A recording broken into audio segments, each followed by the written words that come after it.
I have one. I have a coach I work with too. I have one important question that she Hmm. wanted me to ask, Yeah. and if you could answer that real quick for me, I feel bad because Laura didn't get to talk, and I'll Laura. chat with her yet. I won't leave until I chat with Laura. If Okay. I think Mark might have something to say as well. So Yes, and but yeah, and I'm sorry. This is but anyway, she was wanting to I'll see how I can do this real quick. She is now I do exposure. That's how I've learned to be in grocery stores and stuff. mhm. And then I had a setback this summer really bad. My symptoms have just spiked and I've been trying to dig myself out of this hole because of certain things that had happened this summer. But anyway, um there's a fine line between avoidance and doing exposure therapy, so how do you know the difference? Because you don't want to add extra stress if you're trying to de-stress. So Yeah. facing your fears or doing things that trigger you, um getting out and just doing, because you just freak out sometimes. You're like, oh, I don't want to do that, or I don't want to, because I don't want to feel the way I feel when I'm doing this or something.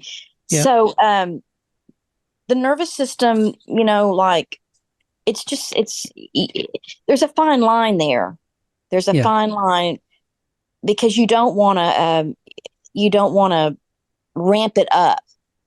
Yeah. But at the same time, should you get out and do these exposure things even gradually if they ramp up? Now, like the grocery store, I'm fine in. I'm okay pretty much now. I've had issues, and when I'm in there, I feel things well up. I go, look, you know what? I've been in this store 50 million times. Nothing's Yeah. ever happened. And then the panic would start to go away because I Yeah. would talk to myself. And I would never leave because that would just tell your brain, that's the worst place. And Hmm. and then that kind of happened to me this summer when I had panic attacks in a year, a long time, 2 years or something, long time. And Hmm. I was in my car, my daughter's car, and um, my vision's been really driving me crazy with derealization and just the visual stuff. And Yeah. so I started to panic, and it was really bad. And when I got home, I calmed myself down, but at the same time, I thought, okay, gosh, you know what? Being in a car is the only thing that really I enjoy. Getting out of the house and going. Hmm. I am not going to let this ruin it for me. I'm not going to let my brain do this to me, because then when I started getting back in cars, I was having panic well up, Yeah. or trying to. And so I just wasn't going to let it win. I wasn't going to let it win. And I just kept, doing it, getting in the car and Yeah. going with my husband and whatever. And I'm finally okay now because I've Yeah. just let my brain reset with that. But so what do you do in that situation? I mean, she wants to do more exposure things, and I'm telling her I don't know if you're doing it too fast for me. Do I need to do it Yeah. slow? Anyway, I'll let you answer. I Yeah. Well, you summed it up pretty well. I mean, what I did and what I encourage my clients to do is recognize that success is your long-term goal.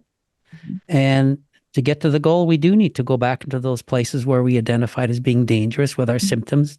But we want to do it in a measured way where we feel confident that we can. I'm not saying that we will feel confident until we start doing it, but for example, there are days when our symptoms are higher than other days.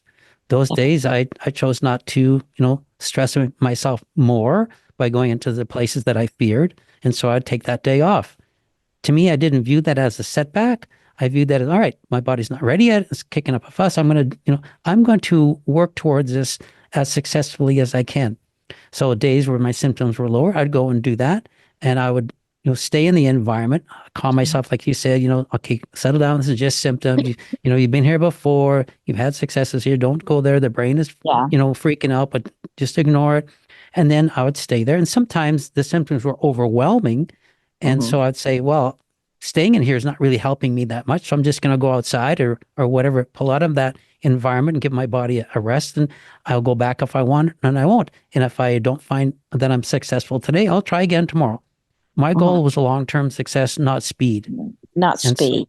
not speed. No, take your time, do what you think is comfortable, push yourself to the degree you think you want to push yourself, but make sure you're also balancing that with sufficient rest so your body has a time to recover from that stress. It So takes time. what about feeling stressed in the sense that, like, if, like, my grandson's first birthday is in December, and if they'd had it at their house and everything, it's a lot better for me. I'm okay, with that. Symptoms are there, but you know how it is. Um, but they're having it like in this big city, Mm. Fort Worth, and at a place like, I don't know what they call those places where they have parties, but anyway, Chuck E. so Cheese. I'm already no, it's a room. You know how they Mm. like have a venue, okay, venue. Mhm. So, and I'm sitting there thinking, oh my Chuck E. gosh, Cheese how is am the I going to do worst. this? How am I going to do Yeah. this? So Leave your, I would suggest leave yourself options. I have Uh, to do it though. I don't have a uh, choice. yeah. And I had to do some of those things too. They're just things you just have to do. So I would come up and say, okay, what are my options now?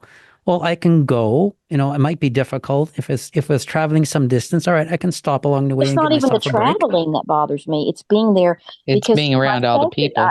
my ears have become hyperacusis. Yeah. The visual, it's just like now. You grant you with this stuff, sometimes I'll take a half a Xanax, a low dose, Mm. but Yeah. even that doesn't Shh. take care of it completely. It's Yeah. just. But the weird thing is, I usually do these things that I have to do, and then um, I get back home and I think, okay, well, you know what? I did it and I didn't die from it and I didn't Yeah. panic and come Hmm. running out the building, pulling my hair and ripping my clothes off. Yeah. It's like I did it. So, Yeah. like, Those are good basically, things to do. he says, because I'll say, I can't do that. And he'll go, yeah, you can. You can do it. It's up to you. Yeah.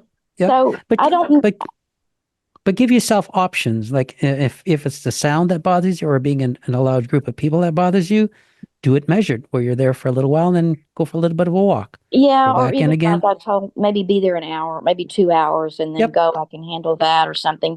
Yep. But there's such a fine line between that. And I've also come up with something real quick. I know you got, but I've also come up with something for me that when people ask me, do you want to go for lunch or do you want to do this? And it's like, if before I had all this with the dizziness and everything, the anxiety, would I have wanted to do that? And I think to myself, no, probably not. Then I won't do it. But Mm. then if I think to myself, yeah, man, I used to love doing stuff like that. Yeah. Hmm. Then Yeah. I'll attempt it. But you're right. I always have to have a way out. There always has to be an option for me to feel Yeah. safe. Yeah. Because But anyway, those options help kill the fear. If you know you yes, have an they option, do. you're not trapped. They Now, sure what do. that, Being yeah, and trapped what really is crazy. Yeah. Yeah. And so what you want to do is you make these successes, you expand on them. So next time, instead of going for an hour, maybe you go for an hour and a half. Make that your goal, but don't make the goal hard and fast where I have to stay here no matter what. It's okay. I'm going to explore this a little bit further. Like what I mentioned at the website, you always want to be treating these opportunities as learning opportunities. What can I That's do right. that's helpful? What can I do that's different? What worked last time? What didn't work? How can I change things? Because as you keep expanding those boundaries and overcoming those fears, you Hmm. eliminate the anxiety. You teach the brain these situations aren't dangerous. Yeah. But it just takes, I think what it is too is you you don't have patience. You think, okay, I've been doing this now. Like I've been doing the meditation. I've been listening to your nature walk thing for a good while now. In the mornings, twice a day, and in the evening I'll do Gregorian chants or something before bed.